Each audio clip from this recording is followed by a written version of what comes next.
710 ESPN Seattle presents The Calabro Show warm-up, powered by the law offices of Heidi Hunt. All right, welcome to the program. Jim and I were going to talk about Monday Night Football and the World Series, Game 5, but he went to see Moneyball last night instead. So we'll talk about the movies when we come back after this.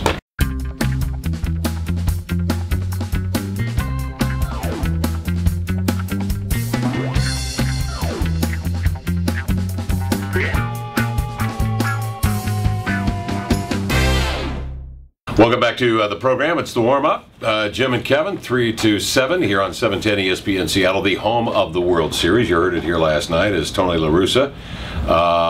I'm not sure yet what to make of the Tony La Russa post-game interview in which he revealed to the world that the bullpen phone did not work. And in his own building, right? They were in St. Louis last night, am I right? Were they in St. Louis last night? No, they were in Texas. They were in Texas. Do you think he lied?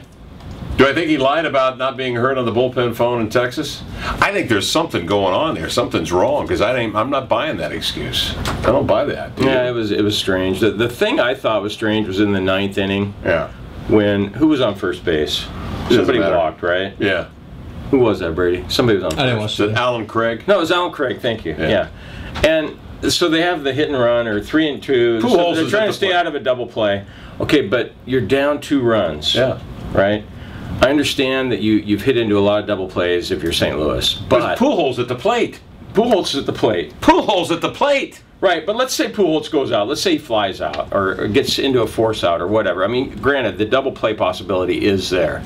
But if he doesn't hit into a double play... Let's say he hits it out of the park. You still have a guy on base, and you're 2 runs down. You need... runners. You need a base runner. You need base runners. You need just one out there to well, at that's least what have was a so shot. bizarre. Did Pujols call the hit and run himself? Now that's they claim that he did. Apparently, and that I've been. Let's see, what am I? 54 years old, and I've been playing since I was 7. You ever heard of that? No, I've never heard of a player calling. Well, and then McCarver goes back in the Wayback Machine. Dick Groat, who I think last played in like 61 or 62. Was it for the Mets?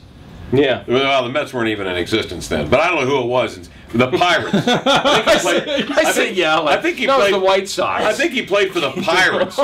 Do we know anything? But he goes back to Dick Groat in 1961. I'm thinking, Dick Groat. Was he a catcher? Groat? I don't know. I don't know what position Groat played, but we'll have to Wikipedia. But he's talking about Dick Groat calling, and I thought, man, this baseball, whoo! I used to think this was kind of a simple game. I can't watch this game anymore. Way too complicated for me. These people are way too complicated. Everybody rips on McCarver, and I haven't really quite followed it enough to know if he deserves to be ripped, does he? I guess he had one where he said strike is a 5-letter word, and then he spelled it out, S-T-R-I-K-E. Actually, it's 6 letters. Oh, is it? Yeah, 6 letters. Unless that ground ball back to Shapinski.